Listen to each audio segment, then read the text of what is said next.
Sesuai judul, hari ini aku akan mereview headset limited edition dari Digital Alliance, yaitu Delta Art X Silver Edition.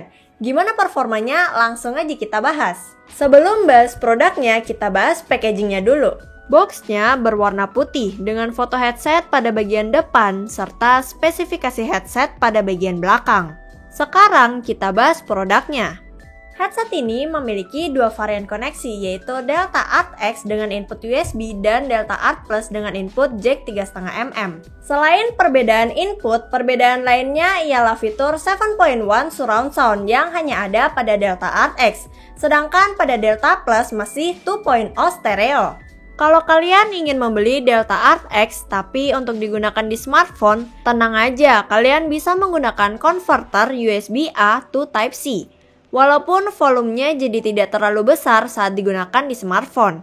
Dan unit yang aku review saat ini adalah Delta Art X yang tentu saja menggunakan input USB dengan nomor seri 1109/2000 yang menandakan bahwa headset ini hanya diproduksi sebanyak 2000 unit saja.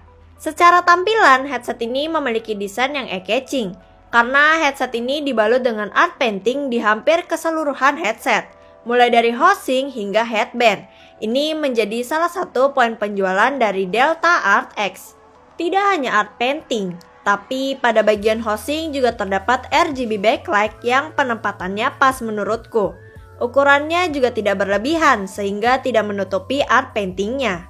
Mikrofonnya menggunakan desain retractable, sehingga bisa kalian naikkan saat tidak digunakan. Sayangnya tidak fleksibel karena menggunakan bahan ABS. Dengan pattern omnidirectional yang membuat mic ini akan mengambil suara dari segala arah. Untuk kualitas mic langsung aja kita tes. Ternyata ada, dan kamar itu sesuai seperti apa yang dihayalkannya. Bentuknya hampir bundar dan jendelanya besar melengkung. Dia bermaksud untuk merapikannya.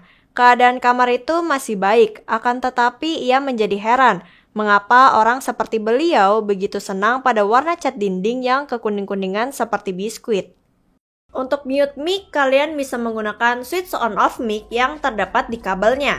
Selain switch untuk mic, pada kabelnya juga diberikan volume control. Headset ini merupakan headset bertipe over-ear, dengan ear cup yang bisa dilepas sehingga memudahkan kita untuk membersihkan ear cup ketika kotor. Pada bagian headband dan ear cup terdapat busa yang tebal serta dibalut dengan bahan PU Pro Protein yang diklaim mudah dibersihkan dan lebih nyaman dibanding bahan lainnya. Clampingnya sendiri pas, tidak terlalu menekan di kepala, tapi untuk fitting kurang nyaman menurutku karena pada bagian headbandnya ini lumayan neken di kepala. Jadi untuk pemakaian lama agak capek rasanya. Headbandnya pun bisa di-adjust sesuai dengan ukuran kepala kalian. Urusan build quality sih lumayan aja. Bahannya full ABS dengan metal pada framenya. Untuk plastiknya sendiri terbilang cukup aja. Nggak terlalu padat tapi nggak sampai kopong. Kabelnya cukup panjang, kurang lebih 2 meter dengan bahan braided yang cukup bagus. Bahan braided sendiri memiliki kelebihan dibanding kabel yang masih dilapisi rubber, yaitu lebih awet. Hanya saja lebih kaku dibanding rubber. Suara yang dihasilkan headset ini cenderung ke arah warm, seperti kebanyakan headset gaming. Untuk bermain game FPS sih masih cukup oke, karena suara ledakan atau suara tembakan jadi terasa real, akibat kuantitas bassnya cukup besar. Namun ini menjadi poin negatif ketika digunakan untuk mendengar musik. Banyak instrumen-instrumen yang tidak terdengar karena tertutup oleh bass. Untuk masalah worth it atau tidak, kalau kalian suka dengan desainnya dan hanya untuk kebutuhan gamer casual, headset ini cukup oke.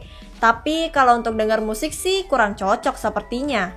Oke, itu aja dari aku. Jika kalian punya pertanyaan atau kritik dan saran, bisa kalian tinggalkan di kolom komentar. Aku Vainila, terima kasih.